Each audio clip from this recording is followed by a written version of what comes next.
Hello guys, ये lecture basically conservation of energy and first law of thermodynamics के ऊपर है। जैसा कि हम सब ने अपने 9th 10th 11th 12th के सिलेबस में ऑलरेडी पढ़ रखा है कि फर्स्ट लॉ का स्टेटमेंट ये कहता है, या कंजर्वेशन ऑफ एनर्जी का स्टेटमेंट ये कहता है कि energy can neither be created nor destroyed but can be transferred from one form to another form. यानी कि हम एनर्जी को क्रिएट भी नहीं कर सकते, हम एनर्जी को डिस्ट्रॉय भी नहीं कर सकते। क्या हम कर सकते हैं? हम सिर्फ एक फॉर्म से दूसरे फॉर्म में उस एनर्जी को ट्रांसफर कर सकते हैं। ये स्टेटमेंट सुनने में तो बहुत ही सिंपल और स्ट्रेट लगता है, मगर क्या हम इसको एक्चुअली समझ पाए हैं? क्या हम इसे फॉर ग्रांटेड नहीं ले रहे हैं?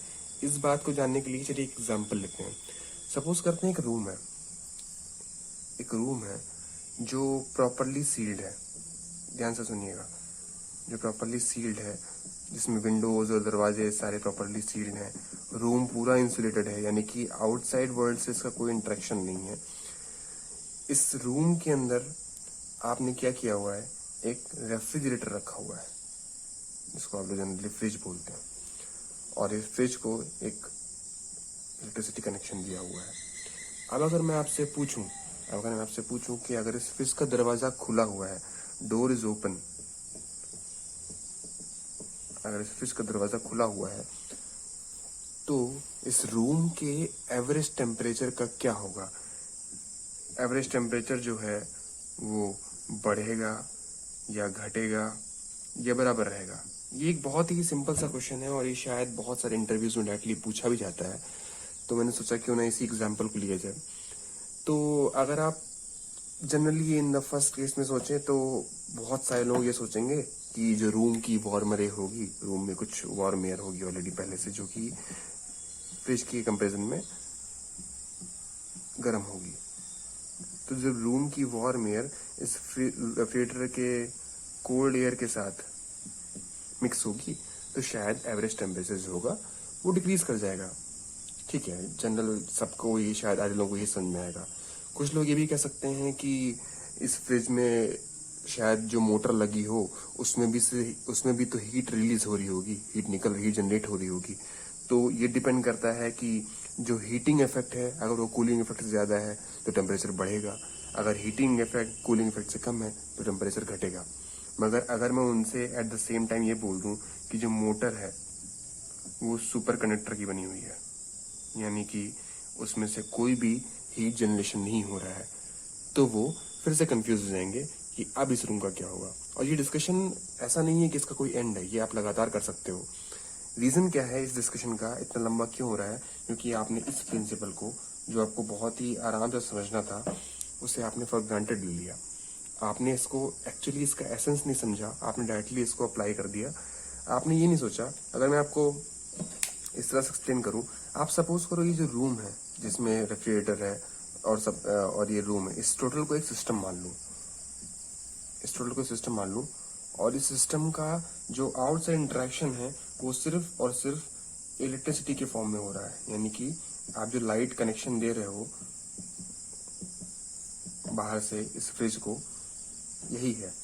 तो अगर ये एनर्जी अंदर गई है तो this energy will manifest itself in some way. ये एनर्जी गई है तो ये कहीं तो जाएगी।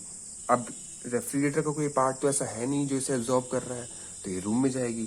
तो सिंपली अब ये एनर्जी जो आपने इलेक्ट्रिसिटी के फॉर्म में भेजी थी, ये अब हीट फॉर्म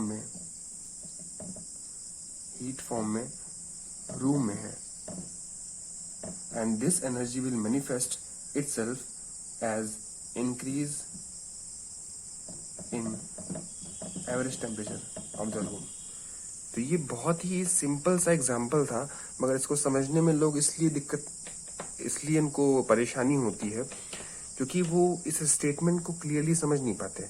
हम हमेशा ये बात करते हैं कि energy can neither be created nor destroyed. ये एक सिंपली रट्टाफिकेशन होता है कि सब लोग रट लेते हैं, लेकिन इसको समझ पाना ये बहुत दिक्कत वाली बात होती है। इसलिए मैंने शायद ये एग्जाम्पल लिया ताकि आप लोगों को इजिली समझ में आ सके। अच्छा, तो इस एग्जाम्पल से प्रूफ हो चुका है कि एनर्जी हमेशा कंजर्व रहती है। तो अगर if energy is always conserved, तो हम लोग ये जो बातें करते हैं, प्रोपेगेंडा होता है, डिबेट्स होती हैं, मेजर्स लिए जाते हैं कि एनर्जी सेव करो, सेव एनर्जी। तो ये क्यों होता है? क्योंकि एनर्जी तो हमेशा कंजर्व है, ये इस लॉ से प्रूव हो चुका है कि एनर्जी इज ऑलवेज कंजर्व।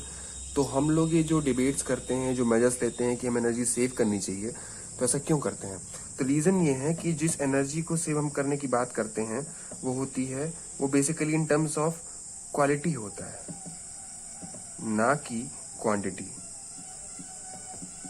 यानी कि हम एक एनर्जी की क्वालिटी को सेव करना चाहते हैं। अगर मैं पुराने एग्जांपल पर फिर से जाऊं, तो आपने एनर्जी दी थी वर्क के फॉर्म में या इलेक्ट्रिसिटी के फॉर्म में, W इलेक्ट्रिसिटी के फॉर्म में दी थी, जो कि आप कई तरह से यूज कर सकते हो, और ये इवेंचुअली कन्वर्ट हुई as a thermal energy Q।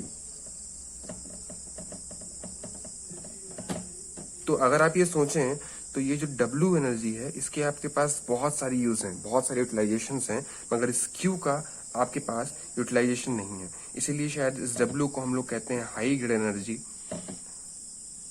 और इस Q को बोलते हैं low grade energy. Q basically heat है। आप किसी भी हाई ग्रेड एनर्जी को कंप्लीटली लो ग्रेड एनर्जी में कन्वर्ट कर सकते हैं, मगर आप किसी भी लो ग्रेड एनर्जी को कंप्लीटली हाई ग्रेड एनर्जी में कन्वर्ट नहीं कर सकते। शायद यही रीजन है कि हम हमेशा एनर्जी कंजर्वेशन की बात करते हैं इन टर्म्स ऑफ क्वालिटी, ना कि क्वांटिटी। तो ये एक छोटा सा टॉपिक जो मैंने उठाया, ये बेसिकली आपको इसका फिजिकल सिग्निफिकेंस समझाने के लिए था। अगर आप में से किसी को भी इस बारे में थोड़ा सा भी डाउट है तो प्लीज मुझे कमेंट सेक्शन में लिख के बताएं, मैं आपकी हेल्प जरूर करूंगा। Thank you.